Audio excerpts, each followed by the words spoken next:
dónde saldrá el anticristo. Una de las controversias más grandes que han existido acerca de la persona del anticristo ha sido respecto a su nacionalidad. O sea, dicen muchos expositores y han enseñado que el anticristo va a surgir de Roma o del Imperio Romano de Europa. Y esto es parcialmente cierto y parcialmente no es cierto. Y esta enseñanza está basada en Daniel 9, versículo 26, por las palabras que voy a leer. Dice así: y después de las 62 semanas se quitará la vida al Mesías, mas no por sí, y el pueblo de un príncipe que ha de venir. El pueblo, repito, de un príncipe que ha de venir, destruirá la ciudad y el santuario, y su fin será con inundación, y hasta el fin de la guerra durarán las devastaciones. Muy bien, esto ha contribuido para poder creer o poder describir que este príncipe que ha de venir es el anticristo, que es desde luego, porque de un pueblo que ha de venir, y el pueblo que vino a destruir el templo en el año 70 después de Cristo fue el pueblo romano. Entonces, como el pueblo romano fue el que vino en el año 70 después de Cristo y destruyó la ciudad de Jerusalén, creen o se ha enseñado que entonces el anticristo tiene que venir forzosamente de Roma. Sin embargo, vamos a estudiar un poco más cuidadosa y más profundamente las Escrituras para descubrir que el anticristo no va a surgir de Roma, sino que va a surgir del Medio Oriente. Muy bien, tenemos que comenzar en Daniel capítulo 2 con una enseñanza, una profecía de un sueño que tuvo un rey hace 2606 años, 2610 años aproximadamente, llamado Nabucodonosor. Este rey estaba soñando y de repente vio una estatua gigantesca que tenía la cabeza de oro, el pecho y los brazos de plata, el vientre de bronce, y las dos piernas de la estatua eran de hierro. Y los pies y los dedos de la estatua eran de hierro con barro mezclado. Muy bien. Este rey en el capítulo 2 de Daniel, pues le mandó a hablar a los astrólogos, a los brujos, a los hechiceros de aquel tiempo de Babilonia, para preguntarles que por favor le interpretaran el sueño. Pero les dijo, en primer lugar, díganme qué fue lo que soñé, porque los quería entrampar, o sea, quería que no le inventaran. Así que primero díganme lo que soñé y después me dan la interpretación. Desde luego que se juntaron muy preocupados los brujos, los astrólogos y los hechiceros de Babilonia, y ninguno de ellos se atrevió a poder interpretarle el sueño. El rey se enojó, Nabucodonosor, y los mandó matar.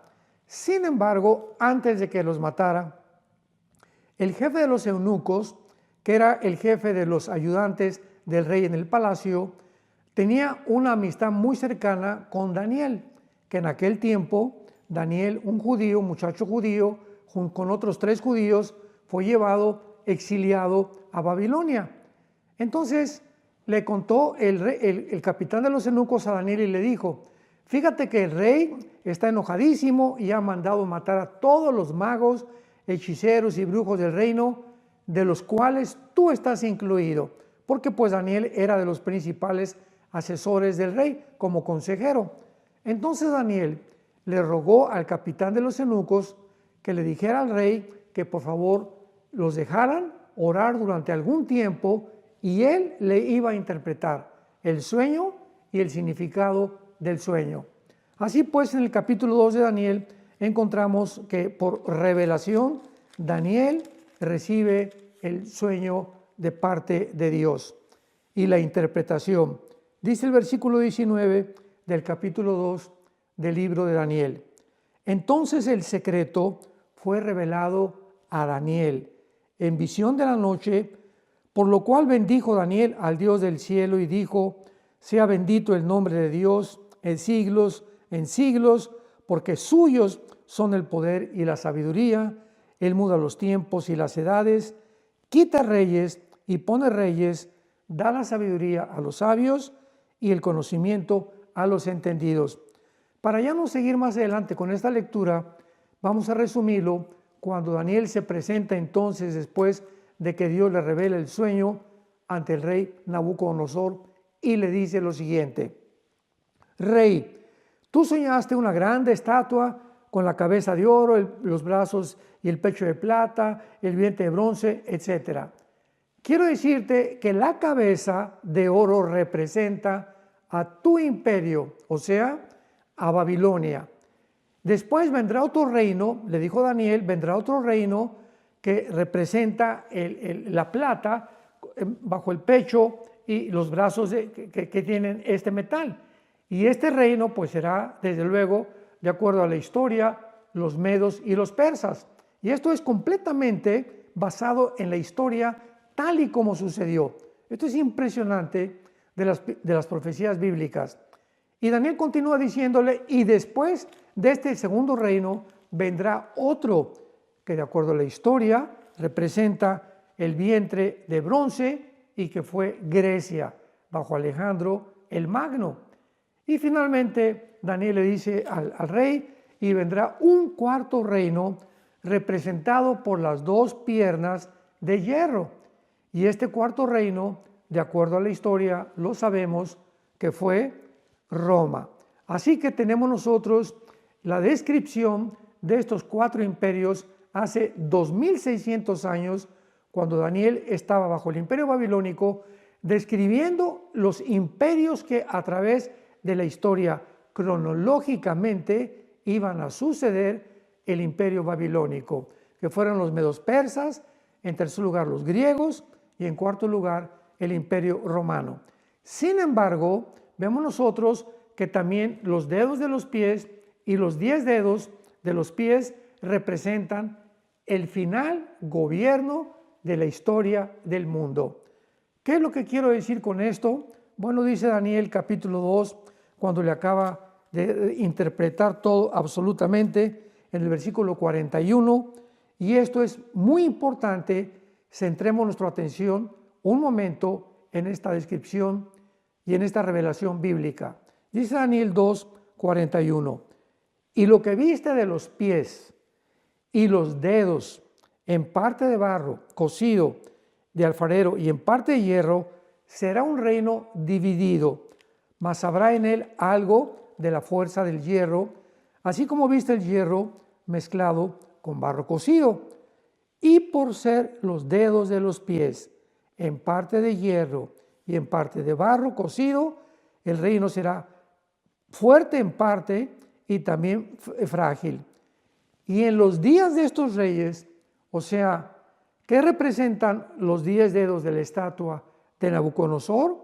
El último gobierno del mundo, que será la confederación del Mediterráneo, que formará ni más ni menos que el anticristo.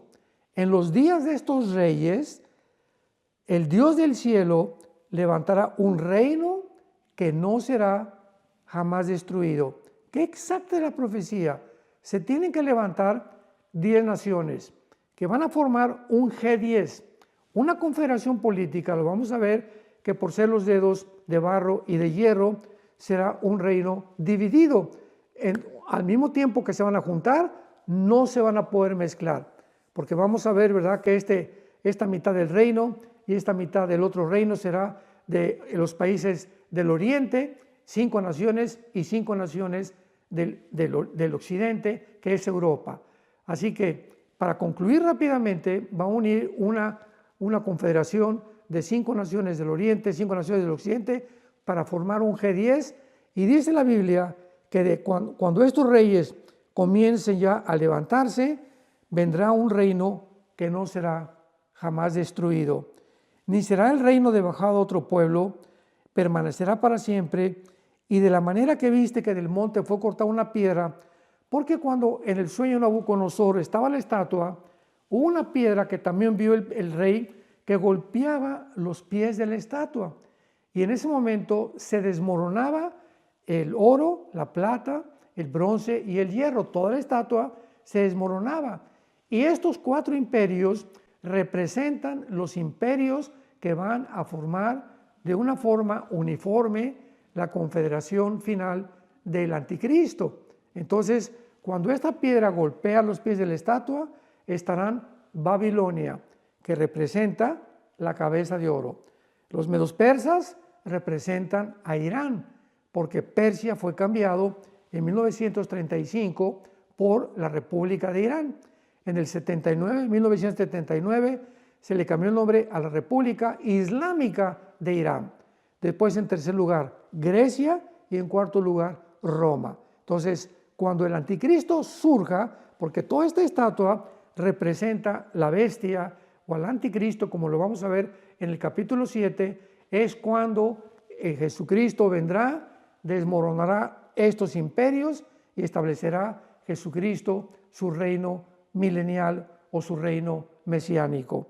Y lo dice el versículo 45, el bronce, el hierro, la plata y el oro, el gran Dios ha mostrado al rey lo que ha de acontecer en lo porvenir. Así que esto es una profecía para los últimos días. Muy bien, veamos que cuando el Imperio Romano cayó, se dividió. Las 2 piernas del Imperio Romano representan su división tal como la historia lo evidencia. Por un lado, en la parte occidental del Imperio Romano duró aproximadamente como 470 años y tuvo su base en Roma. Pero la parte oriental del Imperio Romano duró casi 1100 años porque se extendió y llegó hasta Constantinopla, que es actualmente Estambul. Entonces, en Estambul se conoció como el Imperio Bizantino, que duró, repito, como 1100 años aproximadamente y fue destruido después por los bárbaros y por el Imperio Otomano. Entonces, el Imperio Romano representa el 4º imperio con las ramificaciones de los dedos y de los pies y de los dedos de los pies. Ahora veamos, en segundo lugar, de qué forma no es Roma realmente de donde saldrá el anticristo, porque si regresamos al capítulo 9 del libro de Daniel, el príncipe que ha de venir y el pueblo del príncipe que ha de venir, que fueron los romanos, se dedujo de esta interpretación que era Roma, el lugar o el territorio donde el anticristo iba a surgir. Pero veamos esto. Roma fue formada por legiones romanas y fue el general Tito quien en el año 70 después de Cristo vino a Jerusalén y destruyó Jerusalén y las murallas de Jerusalén y no dejó piedra sobre piedra.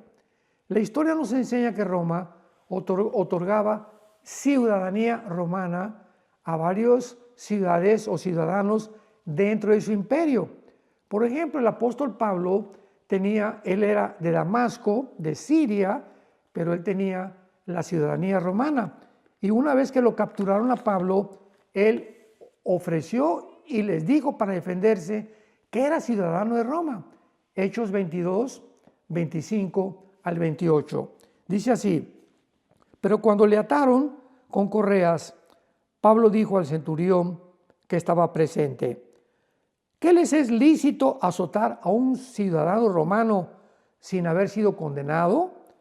Cuando el centurión oyó eso, el centurión romano fue y dio aviso al tribuno diciendo: ¿qué vas a hacer? Porque este hombre es ciudadano romano. Así que podemos ver que la ciudadanía romana no estaba confinada únicamente a Roma, sino que era otorgada a diferentes grupos o personas a través del imperio. Siendo el caso de esta manera, el pueblo que destruyó la ciudad de Jerusalén en el año 70 después de Cristo y el templo eran romanos, claro, porque era el imperio romano, pero no necesariamente los soldados que formaban la 10ª legión, que fue la legión que destruyó Jerusalén, eran y se constituían todos como romanos.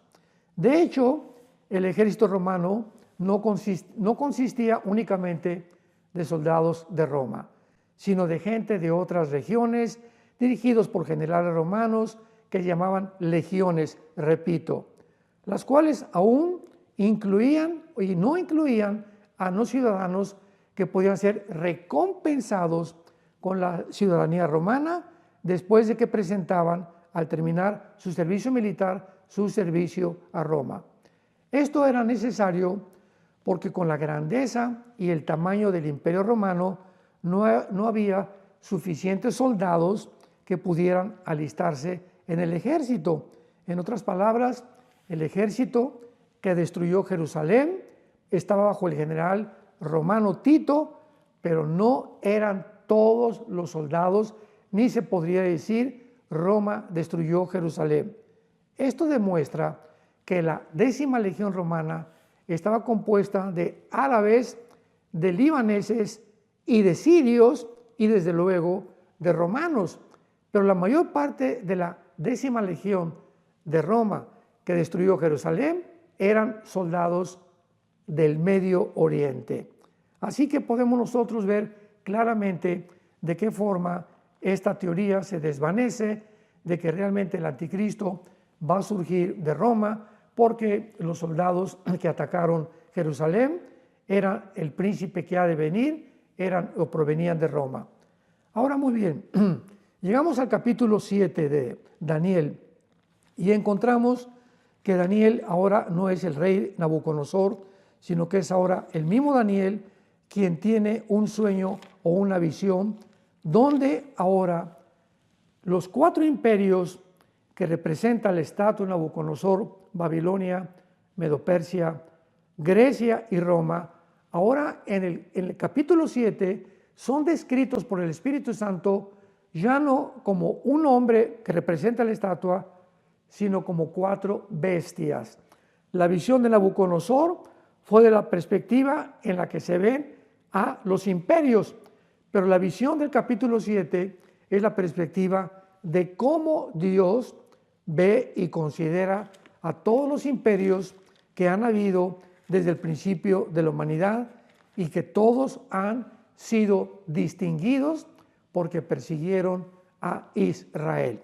Y estos imperios son Egipto, fue el primer imperio, recordamos, que llevó cautivo a Israel. Después vinieron los asirios, después los babilonios en tercer lugar, después los medos persas en cuarto lugar, en quinto lugar los griegos y en sexto lugar Roma. Así que ahí nos quedamos bíblicamente, porque la Biblia describe estos 6 imperios, 4 de Daniel a nuestros días y 6 desde el tiempo de los asirios y los egipcios. Entonces es importante que nosotros podamos entender esto, porque en Daniel 7 estos imperios son descritos en el versículo 4, el primero como un león. Y dice la Biblia, tenía alas de águila. Este león representa al primer imperio de Daniel, Babilonia. El segundo era como un oso. Veamos los animales representados, porque los vamos a ver en el libro de Apocalipsis por el apóstol Juan, describiéndonos a dónde pertenecen estos animales, estos territorios y estas naciones. Entonces tenemos el león que representa en Daniel 7:4 a Babilonia.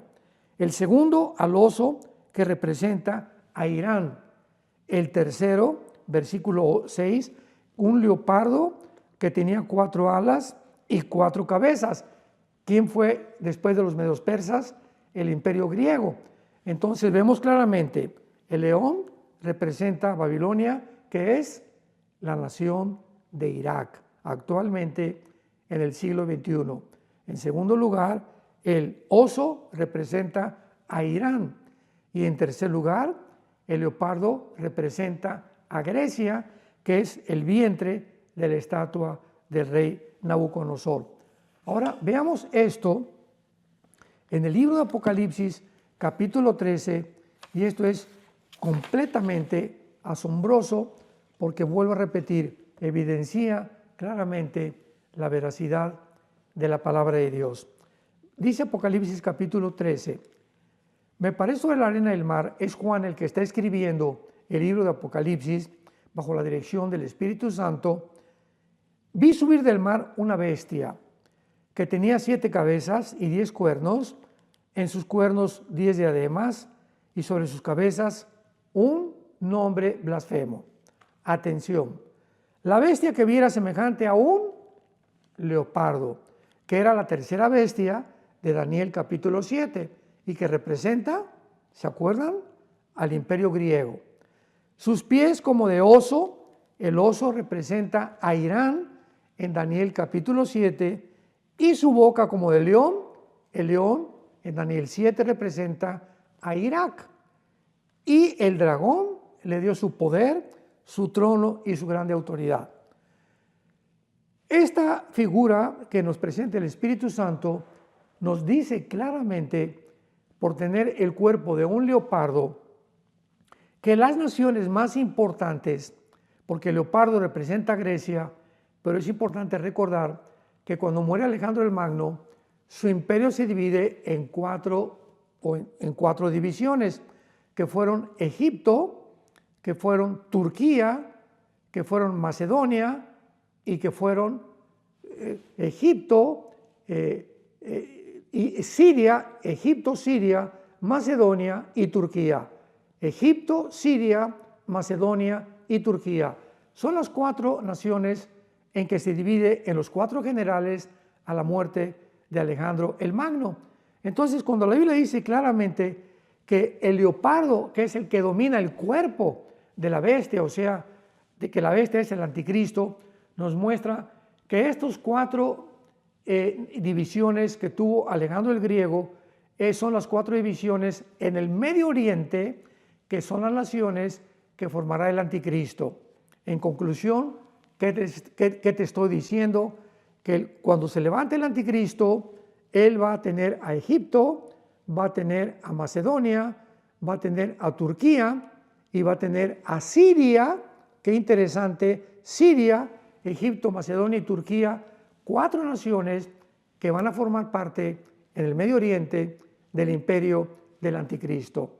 Esto es asombroso porque vemos ahorita el conflicto tan grande que hay en el Medio Oriente. Siria, hasta hace algunos meses, todos sabemos que estaba controlada por Irán y por Rusia, porque Rusia pues tenía en Siria la única base naval, ahí en Turkmenk, que es un puerto que está cerca de Siria y que está colindando con el mar Mediterráneo. Entonces a Rusia le convenía tener un puerto en Siria que da al Mediterráneo porque era el único lugar naval que Rusia podía tener como acceso al mar Mediterráneo. Así que Rusia defendió a Siria cuantas veces pudo durante muchos años. Sin embargo, algo sensacional, algo completamente espectacular sucedió cuando oímos que en 11 días Siria fue capturada por un grupo de rebeldes llamado el líder Al-Jolani, que fue uno de los comandantes de ISIS y de Al-Qaeda. Imaginémonos nada más quién está ahorita en Siria, junto con otros revolucionarios y grupos terroristas. Entonces, Irán usaba a Siria, Rusia usaba Siria, principalmente Rusia por la base naval, pero Irán le convenía a Siria porque a través del Líbano enviaba armas a Siria, al presidente Assad, que era el tercero en sucesión de la familia Assad como gobernante, el último gobernante que tuvo Siria. Así que cuando es capturada Siria, todos nos quedamos completamente perplejos, porque decíamos, ¿cómo es posible que pueda haber Siria caído? Yo todavía enseñé hace como 6, 7 meses que era una imposibilidad muy grande de que Siria fuera a caer en manos de cualquier otro grupo o cualquier otra nación. Sin embargo, sucedió, porque es la forma como Dios nos muestra que Él es el Dios del tiempo, Él es el Dios de las naciones también. Él levanta imperios, Él derrumba imperios en el momento que Él quiera, de acuerdo a la oración. ¿Se acuerdan que acabamos de leer de Daniel capítulo 2, donde Daniel alaba a Dios porque Él pone y quita a los gobernantes del mundo? Entonces, Siria pues queda ahorita en manos de un rebelde que se llama Al-Jolani y está completamente ahora controlado por el presidente de Turquía, Recep Erdogan. Y Erdogan tiene el control ahorita de los más grandes grupos rebeldes de Siria.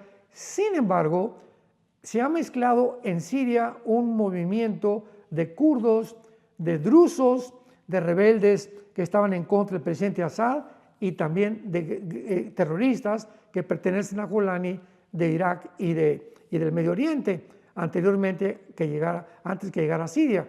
Entonces ahorita se podría llamar una ensalada del chef, Siria. Es una mezcla de grupos étnicos o revolucionarios que unos y otros no se llevan muy bien, que tarde o temprano esto tiene que explotar.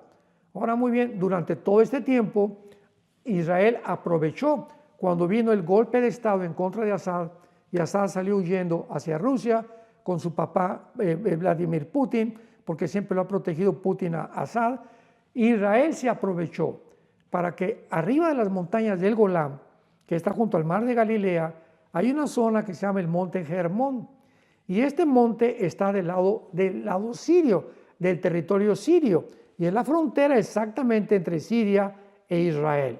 Entonces, cuando vino esta confusión en Siria, Israel no perdió tiempo y tomaron el monte de Hermón para poner una base militar y desde ahí poder vigilar, porque es una base, una altiplanicie que tiene una vista inmensamente grande que pueden contemplar hasta después de Siria lo que puede pasar. Y ahorita Israel permanece ahí centrado, establecido militarmente, que le da un punto de estratégico militar en contra de Siria. Por eso el rebelde que está ahorita al frente de los ejércitos en Siria, al Golani, dijo: yo no me voy a meter con Israel, e Israel se lo advirtió: te metes con Israel y entonces vas a tener muchos problemas. Sin embargo, todo esto nos muestra claramente por qué el anticristo se le llama en la Biblia el asirio.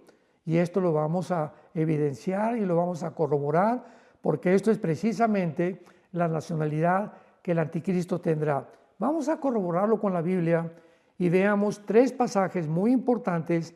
El primero en Isaías capítulo 10.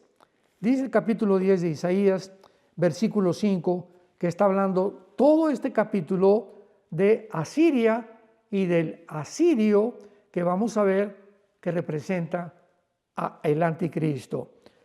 Dice Isaías 10, versículo 5: oh Asiria, vara y báculo de mi furor, en tu mano he puesto mi ira. Está hablando Dios a Siria, que la va a usar como un instrumento para poder Dios castigar a otras naciones, que es el método que siempre Dios ha usado. Cuando Israel se rebelaba contra Dios usaba a Siria, usaba a Irak para que invadieran Israel o para que castigaran a Israel.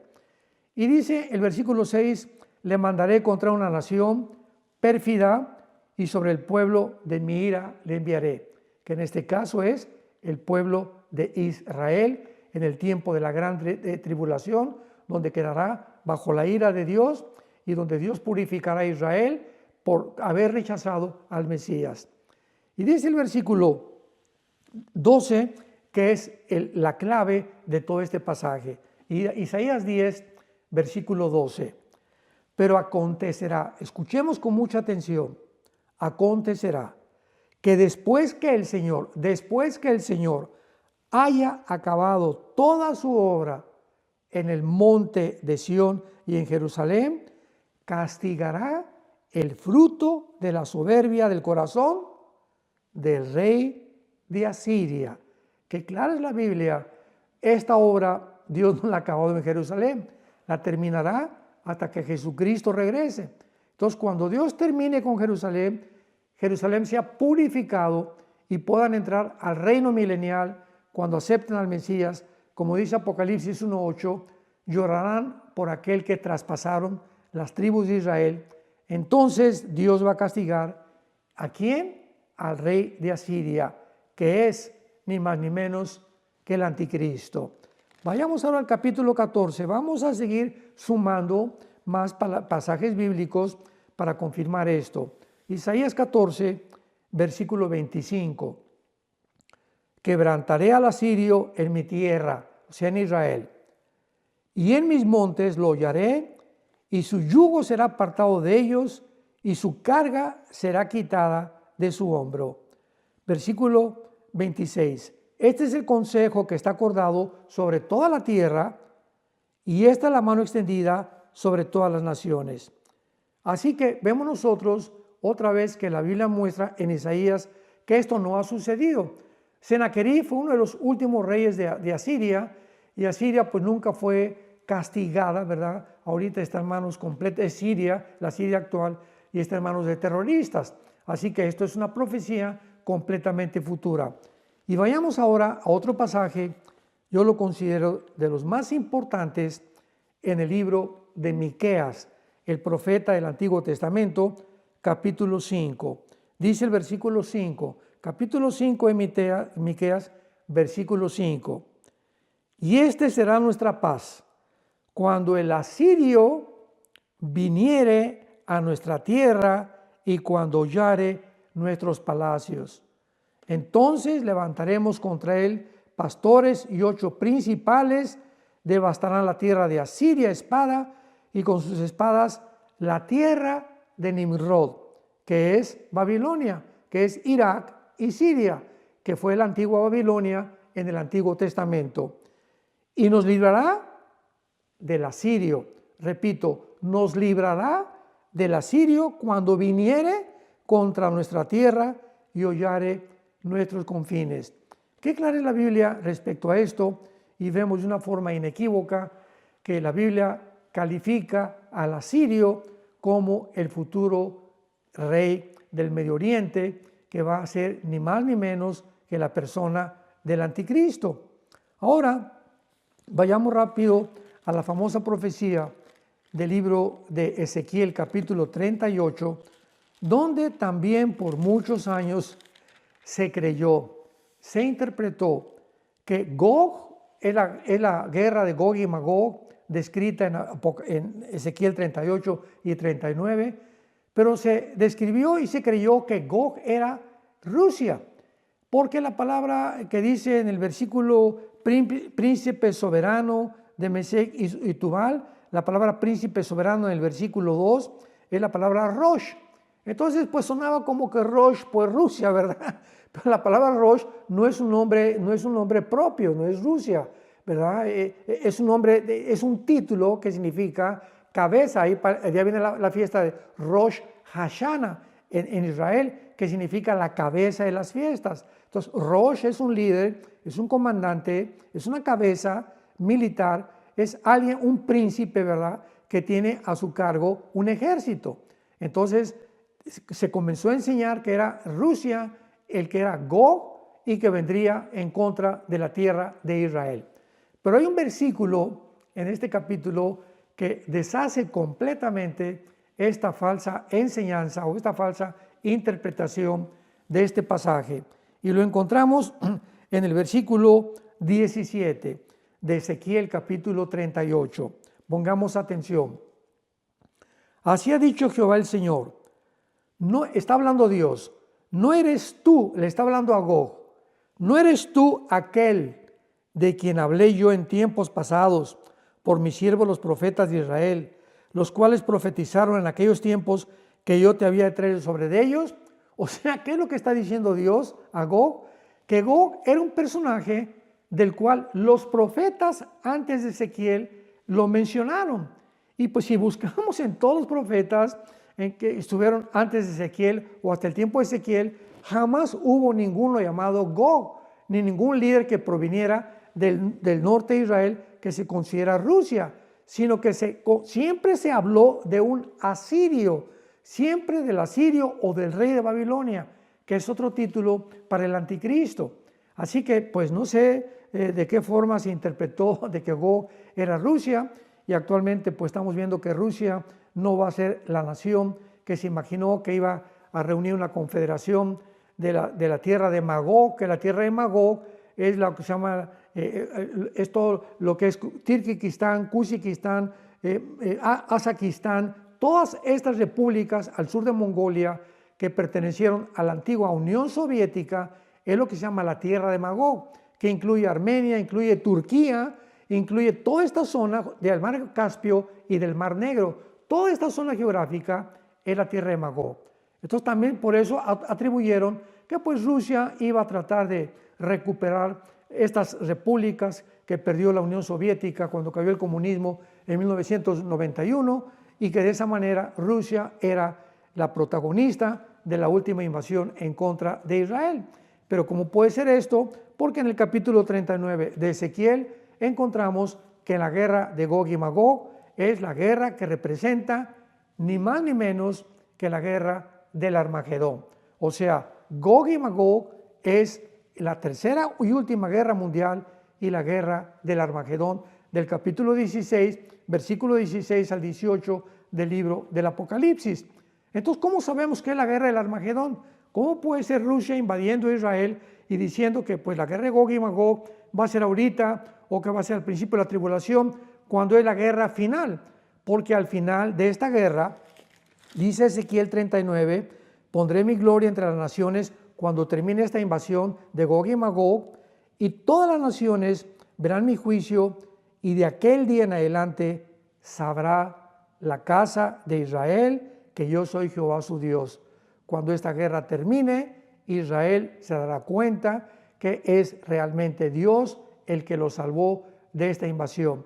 Y esto no puede suceder hasta que Israel sea purificado y reconozcan antes de que Jesucristo regrese que realmente Él es el Mesías, y cuando Él venga lo van a adorar y reconocer, y toda lengua y toda boca confesará que Jesucristo es el Señor.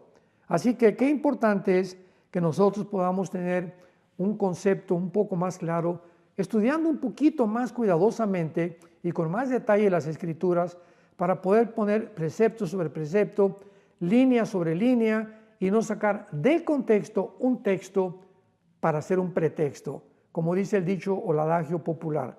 Entonces, estamos en tiempos muy importantes, tiempos preciosos. El mundo islámico no tarda en esperar al Mahdi o al líder o al guía. De acuerdo a la teología islámica, va a venir un hombre que va a ser descendiente de Mahoma, le llaman el 12º imán, que va a implantar una guerra y la ley Sharia en todo el Medio Oriente. Y cuando aparezca ese hombre, el Mahdi para nosotros será la persona del anticristo, porque será el Mahdi el que se va a sentar con Israel para firmar el pacto por 7 años, garantizándoles al gobierno de Israel de que nadie los va a tocar. ¿Quién puede sentarse con Israel y decirles, el mundo musulmán y los árabes les garantizo que no los van a atacar? ¿A quién le van a hacer caso los musulmanes y los árabes si no es al líder que están esperando, que para ellos va a ser un Cristo, ahora sí, o el Mesías, que va a ser el Mahdi? Así que eso es clarísimo, ¿verdad? Entonces el anticristo no puede ser judío, tiene que ser forzosamente proveniente del Islam. El anticristo será un musulmán que va a garantizarles este pacto, y va a detener al mundo musulmán, al mundo árabe, porque lo van a reconocer como que es el Mahdi, el iluminado que ya llegó al mundo y que va a establecer, y van a hacer caso de todo lo que él les diga. Y para nosotros es la persona del anticristo. Israel será engañado y caerán en una trampa mortal, como lo escribe Isaías capítulo 28. Así que pues le damos gracias a Dios por esta serie de dónde saldrá el anticristo. Es muy clara que la Biblia nos muestra que surgirá de la época de los babilonios y del territorio de Babilonia, que es Babilonia, que es actualmente Irak, Siria y el Líbano. Esa es la zona de la antigua Mesopotamia, o que se llama entre los dos ríos, que es los ríos Tigris de Irak, y son los ríos precisamente que se mencionan en Apocalipsis 9, en la sexta trompeta, que de Irak están atados los 4 ángeles más poderosos que van a ser soltados para matar a la tercera parte de la humanidad. Así que no es coincidencia que la Biblia nos muestre la tierra de Sinar, la tierra de Babilonia, Irak, zonas geográficas que no se pueden alegorizar ni se pueden espiritualizar, sino que son exactamente, literalmente, tal como la Biblia los describió. Muchas gracias y los esperamos vamos a seguir orando para ver si hay un poco más de material en esta serie de dónde saldrá el anticristo. Que Dios los bendiga y que tengan mucha paz.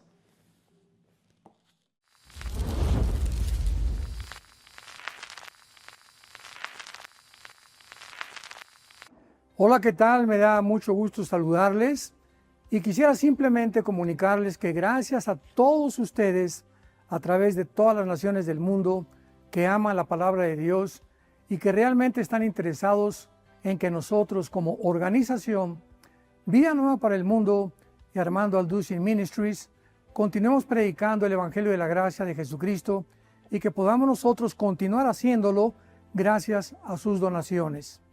Este año cumplimos 46 años de ministerio, 46 años donde hemos predicado, hemos enseñado, hemos tenido seminarios y de diferentes formas de estudios bíblicos alrededor del mundo y hemos pensado y considerado de una forma fiel el Evangelio de la sana doctrina de Jesucristo.